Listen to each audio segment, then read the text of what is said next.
From JBS Studios in Greater New York, this is the JBS News Update with Teisha Bader. I'm Teisha Bader with the JBS News Update for Tuesday, April the 30th, 2019. The 21st Knesset was officially sworn in today. Israeli lawmakers took their oaths of office as Israel's President Reuven Rivlin urged them to come together for the betterment of the Israeli people and leave behind a particularly difficult election campaign.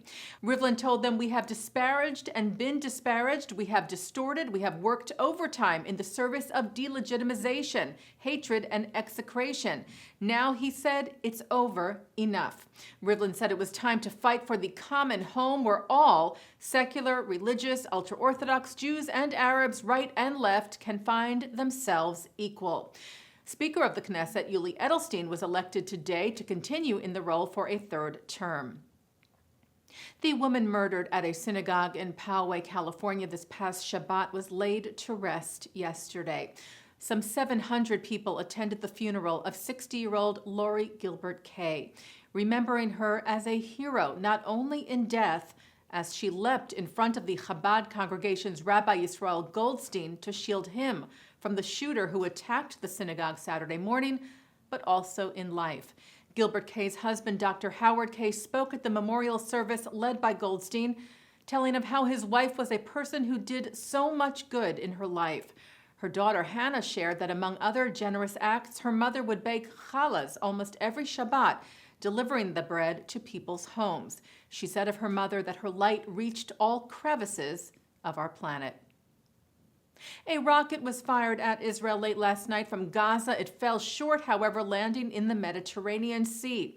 The IDF said Palestinian Islamic Jihad was responsible for the rocket and in response reduced the offshore fishing limit imposed for Gaza from 15 nautical miles to 6 until further notice.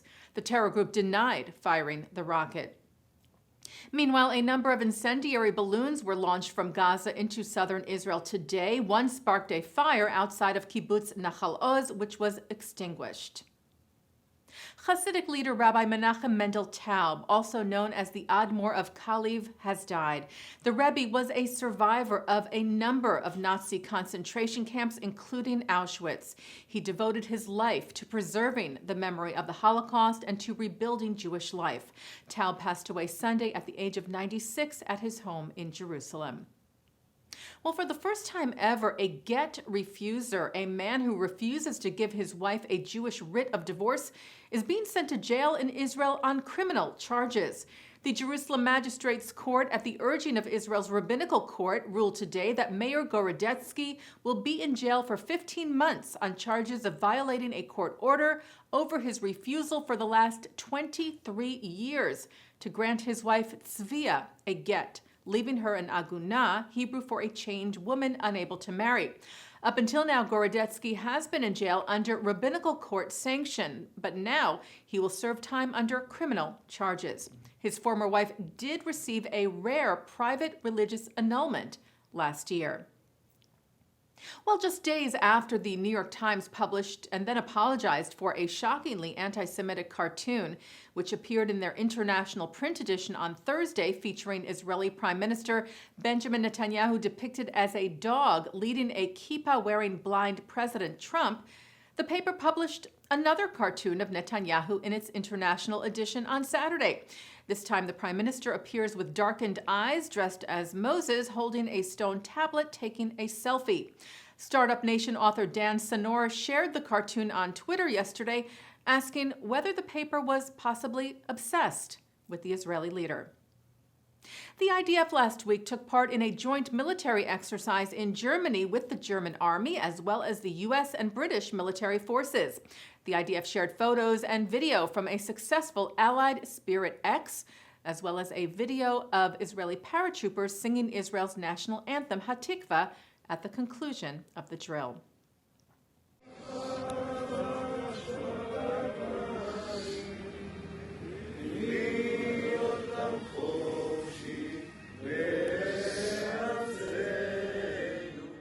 And changing gears now, we turn to the Tony Award nominations, which were announced today. Jewish nominees include for Best Director of the musical Hadestown, Rachel Chavkin; Best Director of the play The Ferryman, Sam Mendes; David Yazbek for Best Original Score for Tootsie. Also in that category, Adam Gettel for To Kill a Mockingbird. Veteran actress Elaine May received her first Tony nomination for Best Leading Actress in a Play for the Waverly Gallery. Brandon Uranowitz for the Best Featured Actor in Burn This, and in the same category, Gideon Glick for his role in To Kill a Mockingbird. David Corrins was nominated for Best Set Design for Beetlejuice, Nevin Steinberg for Sound Design of Hadestown, and Jules Fisher for Lighting Design of Gary, a sequel to Titus Andronicus. Taking a look now at our programming for tonight on JBS for Tuesday, April the 30th at 7 o'clock, U.S. Special Envoy to Monitor and Combat Anti-Semitism, Ilan Carr, talks about anti-Semitism in the keynote address at the 2019 American Zionist Movement's Biennial Conference, with remarks also from Rabbi Arthur Schneier and Israel's Consul General Dani Dayan. At 8, author Laurel Leff talks about the coverage given to the Holocaust in the New York Times during World War II. At 8:30, NYU law professor Thane Rosenbaum discusses the tragic events of Kristallnacht, the Night of Broken Glass. At 9, Mark Golub sits down with Ernie Michel, who lived through Kristallnacht on L'chaim. At 10, author and Holocaust survivor Dr. Moshe Avital shares his story. And coming up right after this newscast tonight, Mark Golub speaks to author Scott Shea about the Poway shooting on tonight's In the News. And that's the JBS News Update for Tuesday, April the 30th, 2019. I'm Teisha Bader.